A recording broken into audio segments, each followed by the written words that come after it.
Hi, hello. Welcome to another episode of Isaiah's Newsstand.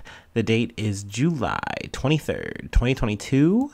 Hopefully, you've been having a good one. I want to say my week was good. I had a good week. I don't want to just, infer it. I want to say it. I want to say it out loud. Yeah. Let's see. Food wise, let's talk food corner. Actually, I'm gonna hit it a little early. Food corner though. Let's see. Pizza pie. I had a lot of pizza this week, at least more than my usual. Okay.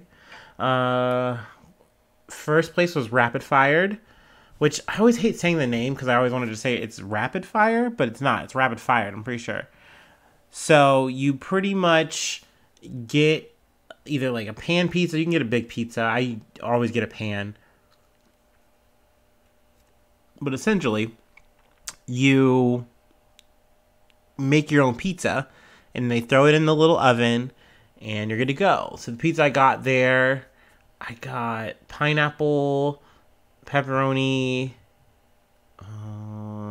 onion, and then like a little bit of spinach for, I guess, like a little roughage, I guess. Well, I mean, I already had it, but like something just green on there.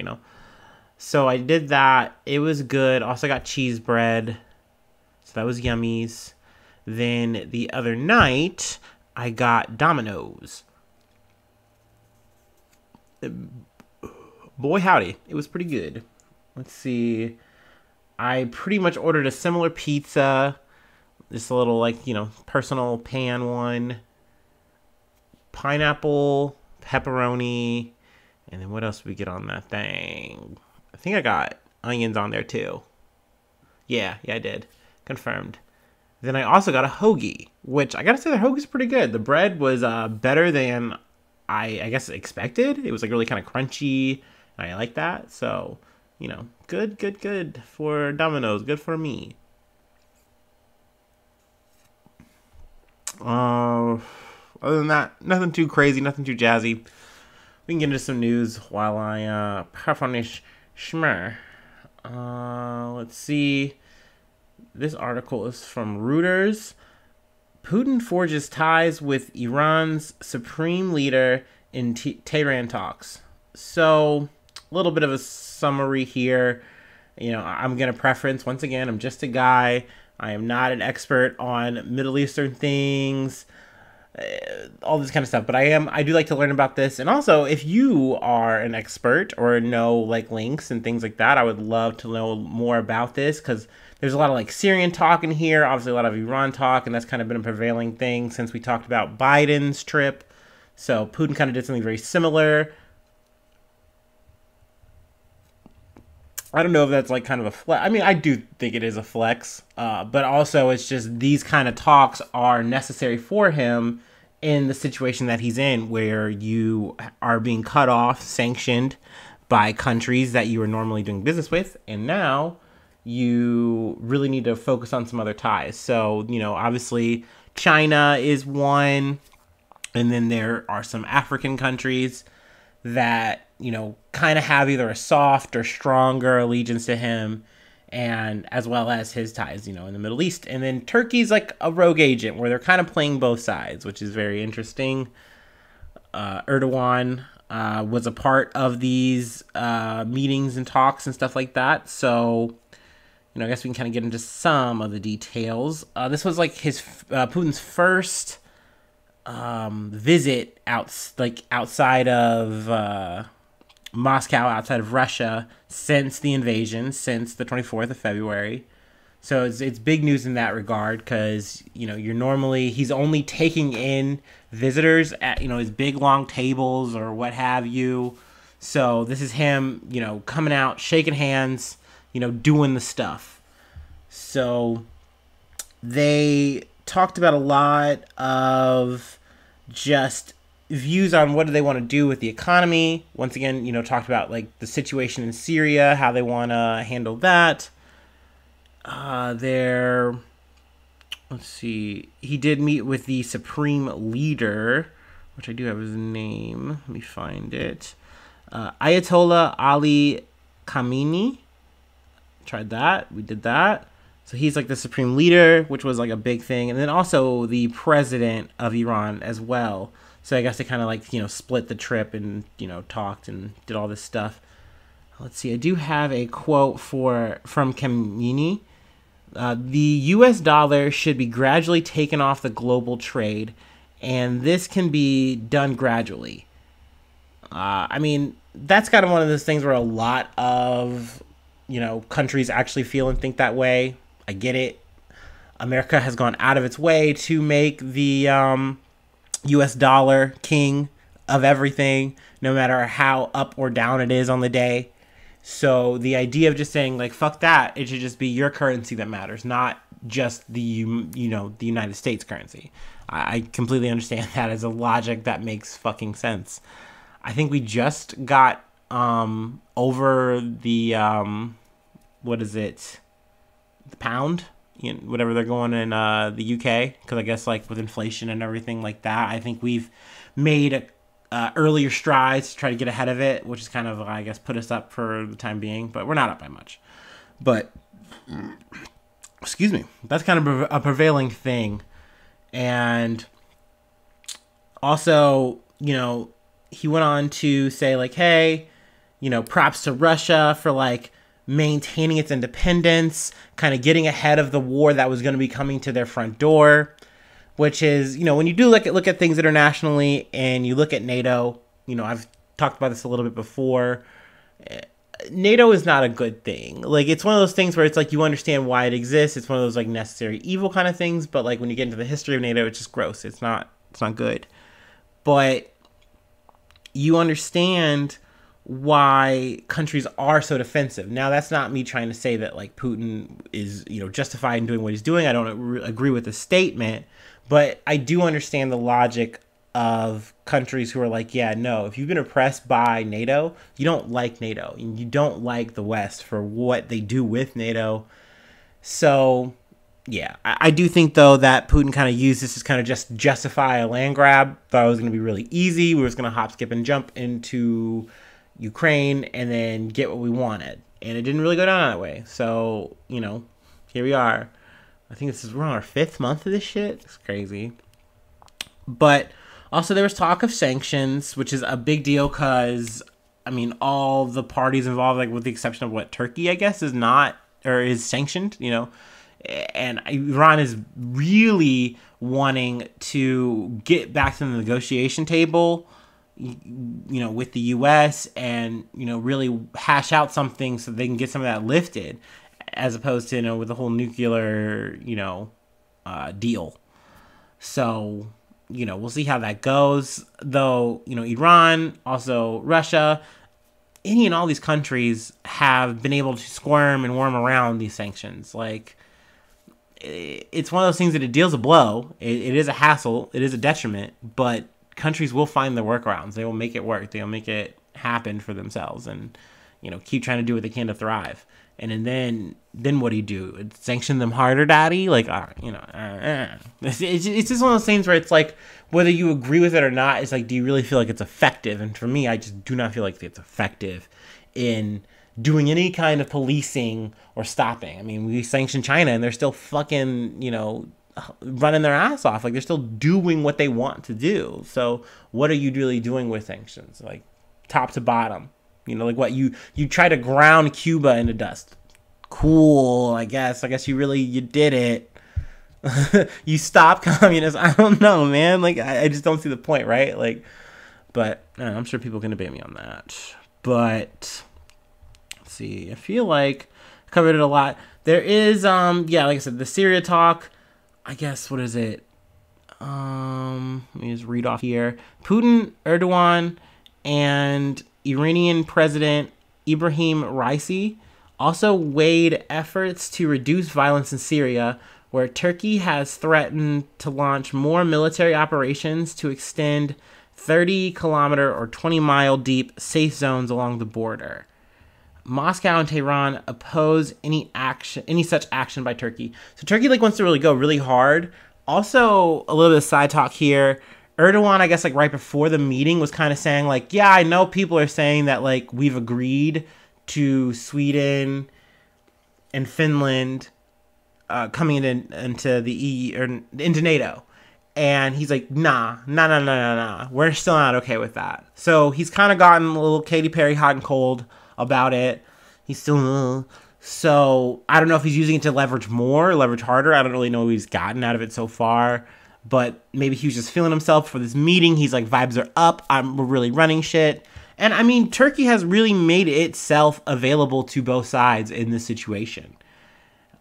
They've really like wormed in there.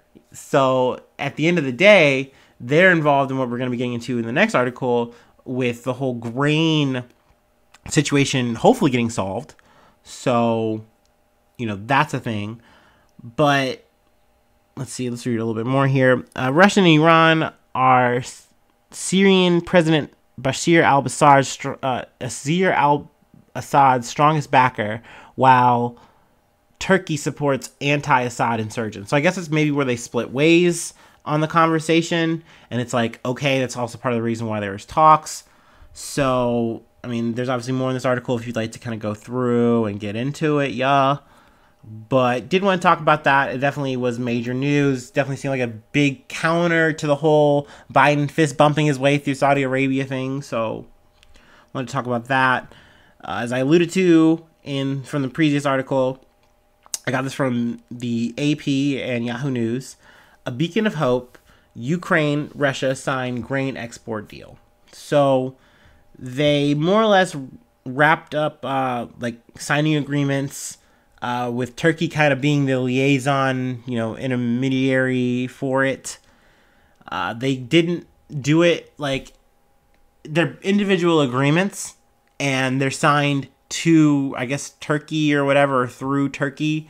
And essentially, so it's like both sides are like, yeah, no, we're not signing it together in any way, shape, or form, but we're both agreeing to these terms. That's how I am perceiving it, because it's like, I guess, a petty way of just how countries do things in war. Awesome.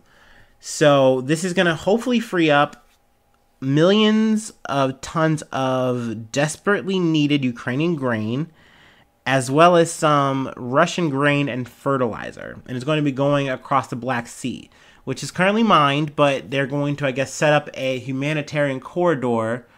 And it's, there's not going to be any kind of military that's supposed to be around, but it's allowed to be surveilled by both sides, both by Russia and Ukraine. And they're going to get it all out and at least hopefully catch the world up, because Ukraine is like the breadbasket of, the world. It is a big grain provider, and, the grain being held up in silos is ready to go, but just sitting there, potentially just going to rot. It's just, that is terrible. It would be just a tragedy on, a very high scale. I mean, currently it's also definitely a big part of the inflation issue. Food prices have risen 187% in Sudan, 86% in Syria, 60% in Yemen, and that's just a few of the countries. So it's a big deal that this is happening. Now, that is to say, it's a big deal right now, but it's definitely not solving the issue. It is more or less a stopgap. They're hoping to get a little bit, or at least like the first harvest of this year also, through this, but we'll see. It's been reported that there's like Russia's already kind of made attacks, like I think maybe like near the area or something like that. So I mean, who knows how long this kind of truce or whatever can hold and go. Hopefully it all goes well. But also like in terms of like, well, is this gonna like make the price of things go down maybe a little bit in the grocery store? Who knows? It's kind of stated in the article that that's kind of already been accounted for, that like, yes, this deal will go through. Like this just, it would be suicidal almost to not do this. So like, it's gonna happen no matter what. Bet. But, hopefully it'll at least do a little bit of something, but it's just, that's not really so much a confirmable thing. We definitely got to make sure that it hopefully all goes through and everything goes where it needs to go. But definitely a good development. I would definitely say, yes, this is good news. It's a dub for, everybody, humanitarian, all across the board. Ukraine, Russia, yay, awesome, cool beans. But we'll keep you posted whether things go good, which I hope it does, or bad. And the last stop here for the whole Ukraine-Russia stuff, I got this from CNN. Zelensky suspends top officials over staffers' collaboration with Russia. So this was an article story that kind of spun up at the beginning of the week. Let's see, the two high-ranking officials, Prosecutor General Irina Venediktova and State Security Service, or the SBU, which I don't know why it's that, but I mean, I imagine this is how it is when you say it in Ukraine. Ian. Let's see. Ivan Bakanov, a longtime associate of the president. So they are now subject to an investigation and have been temporarily replaced. Now, it was kind of alluded to that this was a firing at first, but then it was, quickly stated that it's like, no, they're suspended, and post the investigation, we'll see exactly what are the ramifications, consequences of everything. But essentially, they were, I guess, they're being accused of not doing enough to stop the potential exchange or leaking of information. There have been clusters of people under their watch and command that I guess have been suspected of alleged activity, like treasonous, espionage type, I guess, level, exchanging secrets, exchanging data to Russia. So, I mean, that's a big, bad thing to do in these kind of situations when you're at war, obviously. So, I don't know. I mean, I would think that this would just be an immediate firing. So, I think it is kind of weird that it is a suspension. But I think it's maybe they know that it might be subordinates more than anything. And it's well, how close are you to the subordinates? Are you really supporting this? Are you turning a blind eye? Are you really just missing it? Or are these guys just really that good? I don't know. We'll see. But wanted to talk about it. Wanted to put it up there. It's kind of it's not a huge article. So, you want to touch it, you want to talk it, by all means, go at it. CNN is right there for you. Let's see. Now, I want to get international. And it's going to get hot. I mean, it's already hot here. I mean, I will say, oh my gosh, it was funny. This is a little tangent I had on my week. I was hanging with a friend, and this is something that happens to me every summer, and I always just wind up making a small talk conversation out of it. But it's so weird being in a house again, or an apartment that has central air, central, air and cooling. It throws my body off in such a nice way. I grew up with it up until, I don't know, 2021, yeah. And then ever since, I've just been living off of fans and shitty AC installs. And, you do what you can. It's overall fine. It is what it is. I'm still living in the first world. It's all good. These are first world problems. But it is one of those things where the heat it hits different, obviously. So my body has kind of acclimated. And, the heat is fine. I just kind of I dress skimpy at my house. I dress skimpy kind of in general, I guess. And I, just get through that. And then once it gets cooler, I change my wardrobe and I'm fine. No more sweating. But when I'm in a home that is just constantly ventilated, with just cool air blowing, I'm oh my gosh. I'm kind of cold. That's crazy. And then all of a sudden I understand why, I see, streamers and stuff actually, wearing, hoodies and stuff. I'm how? Why? Why are you doing that? It's middle of summer. You're crazy. Your outfit's wild right now. But, when you have nice little AC blowing through your house, it's really good. It's really cool.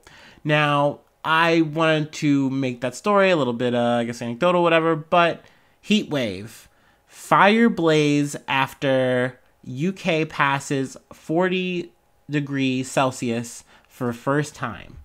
I got this from the BBC News. They've been talking about it a lot. The bruvs are boiling. It's not good. It's no good. I mean, essentially 100 or 40 degrees Celsius, because I need this breakdown because I'm an American and I don't take the effort to convert in my mind. I'm sorry. Not sorry. Yeet yeet, brother. But it is 104 degrees Fahrenheit. So that's hot as fuck. Now, granted, I'm sure if you're a Southern American, You know, you're straight out of Texas. Like, yeah, that's hot, but like that happens. That that's not crazy to you. Also, like, you know, if you're living in California, you know, especially like the southern part, you're probably very used to that kind of higher temperature. So you're like, what do you mean? Like, yeah, that's crazy that it's just now hitting it. But it is because of that first time part. You know, like, I guess the structure where, you know, the UK is. And then this also, like, even though the focus here in this article is just the UK and how it's heating up, this is really all over Europe. I wanted to, this is kind of a little bit of side talk, but there are like several articles. There's one from the BBC. It talks about like wildfires raging in Greece. Also, I think there might be fires as well in France. But I mean, overall, just the heat is just topping the charts. It's very, very hot. I've heard some stories where they're talking about the trains can't run because they're buckling. Like the rails are literally buckling off track. They are wrapping like not aluminum foil, but like foil over their bridges so that the bridges don't crack at their bases because it's getting so hot and they aren't maintained for that. They're talking about how, like, kind of how I describe my home. Like, I don't really have, like, AC unit. Like, I don't have central air or anything like that. I can't just turn up the AC, lol. So, you know, you're just not prepared for this kind of heat. And especially when it lasts for a week and then goes on longer. Now, here, it might be kind of waning now, but it's kind of moving across to Central Europe. And I mean, this is just the beginning. I mean, it's a big talk. A lot of news sources, outlets have been talking about global warming this week. In the States, a lot of people are trying to say, well, Biden, you know, the administration, what are you guys going to do? And they're like, you know, we're going to try to do some stuff, corn pop. Don't get twisted. Oh, yeah. Also, Joe Biden got COVID. That's kind of a little tangent, but you know, yeah, he got COVID. I think it's like his second time getting COVID. He seems fine, so I'm not really like stressing about it. I'm not worried about, you know, any power transitions. But I mean, yeah, he's 79. You never know, right?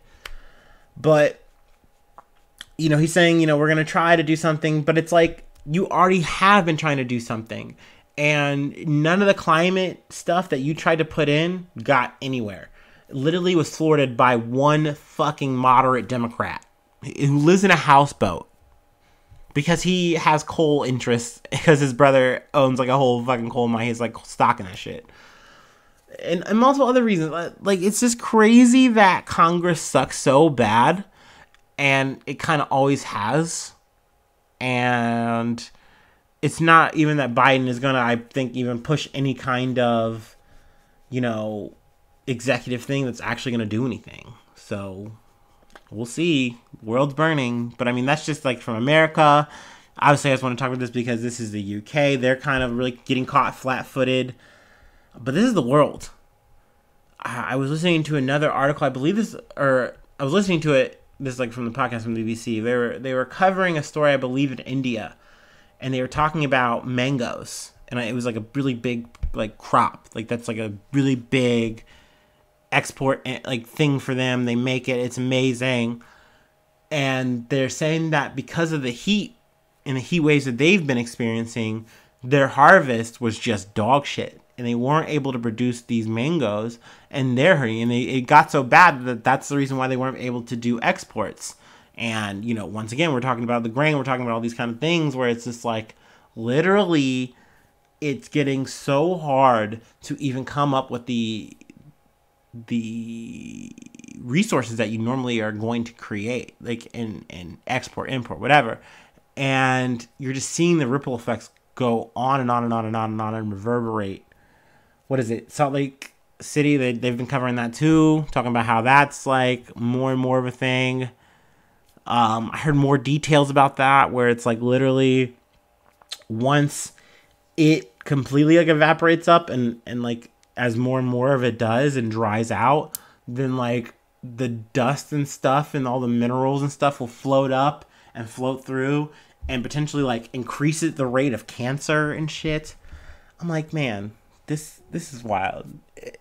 I really feel like we're we're living in like a pre-dystopian like Dune-like fucking existence or some shit, man. We're like building our own Arrakis, and then we're gonna like go somewhere else. I'm getting too deep. I'm in the weeds, and I'm getting way too nerdy. I'm sorry. Let me hit my little classic break here, and we'll wrap it up. We'll wrap it up.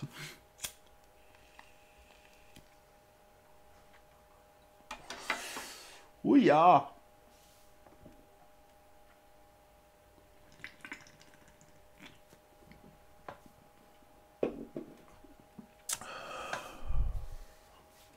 Okay. We're back. Got this last one from Yahoo News and Politico. Anthony Fauci wants to put COVID's politicization behind him. Essentially, this is it, guys. This is the last term that we're gonna have Fauci as like the medical advisor, medical director. I don't really know the exact title. Sorry, I'm not a genius. I'm not an expert. But pretty much at the end of Biden's term, whether he stays, whether he goes, it doesn't matter. Fauci's hitting the road. So I know this is a very divisive person for people. There are people who are going to say he did way too much, that he was part of the fascist regime that was keeping us inside and masking us and our babies and giving us trauma and just all the shit.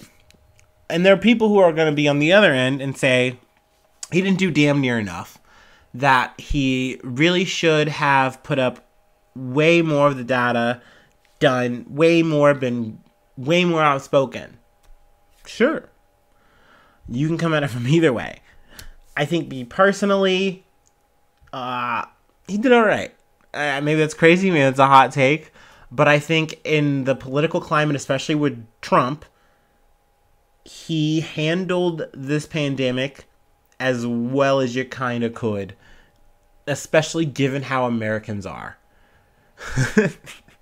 Because, like, yeah, me personally, I'm down to get vaccinated. I have no beef with that. That's what I'm cool with.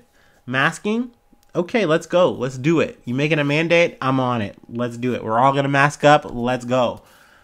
Personally, if you wanted to do a lockdown for like a few months, maybe do it a little light, China, Shanghai style, I'd probably be okay with it, as long as I knew we were going to get what we needed, that people weren't going to be neglected.